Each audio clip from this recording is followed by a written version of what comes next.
Hey guys, so I'm 22 right now, but a few years ago, I was either a sophomore or junior in college, and I felt like I was falling behind my peers. I was in the computer science program, and it felt like I was always doing homework because I was always playing catch up on my assignments, and that meant I didn't have time to take care of myself or to hang out with friends. And so I started looking into managing my time better. And one of the things I realized was I had hours and hours of screen time on my phone. I was spending like 7 or 8 hours a day on social media, and social media was hijacking my dopamine reward circuitry, so I always felt compelled to scroll on to the next thing. And one of the things I realized was if I was able to cut down on my phone time, even if it was just a little bit at first, and using that time to focus on my goals, that way I could catch up on everything that I needed to. So once I realized that, I wanted to start to build a habit that could help me get off my phone, even if it was just something small. So that leads me to the topic of this video, which is reading 15 minutes a day. To some, that might not sound like much, but really it made a huge difference in my life. Last year, I started reading just 15 minutes a day, and I read 24 books last year, which is obviously 24 more than the year beforehand. And after I realized that I could get so much done with just such a small habit, it made me want to increase the habit even more and get off of my phone. And I think that it's something underrated and really easy to do that a lot of people don't think of. So I think a lot of people might wonder why I chose to start reading.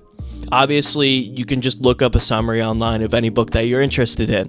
Like, if you want to read a self-help book, why would you spend all the time reading all those pages when you can just get the main ideas online? And obviously that's true, right? But there were a couple of reasons that I was drawn to reading books. The first thing was that books allow me to dive deep into topics that I was genuinely interested in. And that was really important because a lot of the time I would just go on Wikipedia or Reddit and I'd do a little bit of research on a topic, and that was really it. I wasn't really diving deep into topics that I really wanted to learn more about. Whereas when I'm reading a book and spending hours and hours with the same topic, I'm really taking in the information a lot more than I would if I was reading online. And the other reason is that books allow me to focus a lot more than if I'm online. So if I'm researching something on Wikipedia, I'll always click on another article and then another article, and I kind of lose track of what I'm doing. So I think it's really important to read things offline. There aren't any other rabbit holes that you can go down besides the book, right? So that way you're not distracted by other topics that might be interesting to you.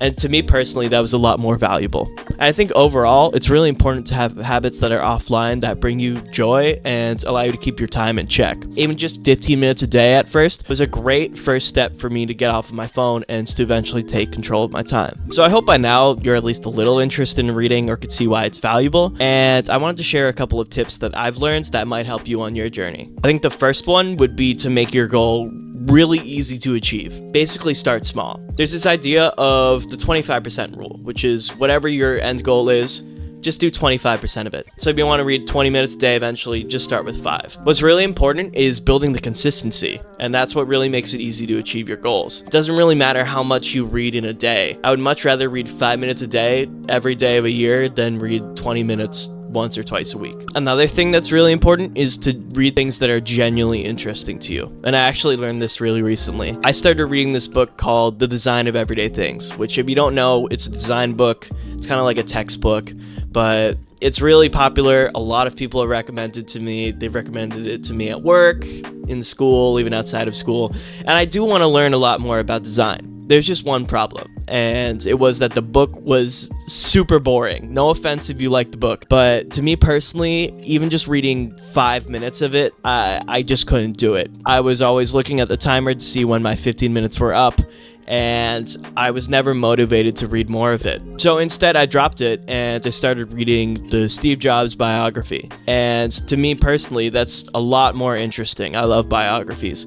I didn't even have to look at my timer for that book. I was reading basically an hour a day, and that book was much longer than The Design of Everyday Things. I think it's like 2 or 3 times bigger. But I got through it extremely quickly because I was genuinely interested in it and I couldn't put it down. So I think it's really important that when you start reading, read what genuinely interests you. That's the best way to read more. And I think on top of that, it doesn't matter what genre the book is as long as you're interested in it. It's not unproductive to read fiction or science fiction or comics or manga or anything, because at the end of the day, as long as you're spending time off of your phone and you're reading something that you enjoy, that's what really matters. So this next tip, I think I actually stole from one of my favorite authors, Cal Newport. I think he talked about it on his podcast, but it's to make reading a ritual. So this summer, it's really nice out, and I have a patio in my apartment. So sometimes when I read, I go out on my patio and I'll light a little candle and maybe have some snacks and listen to some music. What was really important about this is it made me look forward to reading a lot more. Just being able to go outside and have a change of environment and pace from my normal daily life was really important and made me really look forward to reading. I think it's important to create your own ritual in some way or somehow. It doesn't even have to be the things that I mentioned. You can put on comfy clothes, or you can just read before bed. It doesn't really matter what it is, as long as it's some form of ritual that makes you enjoy reading more. I think it's really important, especially early on. So this next tip, I'm actually going to say it's optional, but I find it really helpful. It's to get an e-reader. I'm not gonna lie, I love technology, I love my gadgets, and I love my gizmos, but I highly recommend getting an e-reader. This is the first Kindle I got. I got it off of eBay for super cheap, and Kindles are a great starting place. There's a couple of reasons I really like using a Kindle or other e-readers. You can read at night without a light, which is really important if you want to make reading a ritual before bed. You can always bring an e-reader wherever you go, and you can switch between multiple books really easily, which is something that I really enjoy if I'm bored of a specific book. And another thing is you can always track your reading time with it. And I just like seeing how much time I spend on the books that I'm reading. I just find it really interesting, and it helps motivate me to read more every day. So again, if you're just getting into reading, I'd highly recommend looking into getting an e-reader, although you don't need one. And this last tip is going to be a little controversial and maybe a little counterintuitive, but it's to track your reading online. Again, the whole reason I got into reading was because I wanted to get off my phone and social media, but I think that sites like Goodreads make reading a lot more social and a lot more enjoyable as a hobby. I really love sharing with people my thoughts on the books that I'm reading. I enjoy posting reviews and rating the books that I've read. I like telling people if I really enjoyed a book, or honestly, if I really didn't like it. I think another thing that I really like about Goodreads is you can set a reading challenge for the year. So I want to read X amount of books, and it'll keep track of that for you. So if you're not on pace to achieve your goal, it'll tell you how many books behind you are. And I think it's really important to have long-term goals that hold you accountable, along with the smaller habits like reading 15 minutes a day. I think one caveat with this tip that I ran into was I started using Goodreads as a substitute for social media when I started getting off of sites like Instagram and Twitter.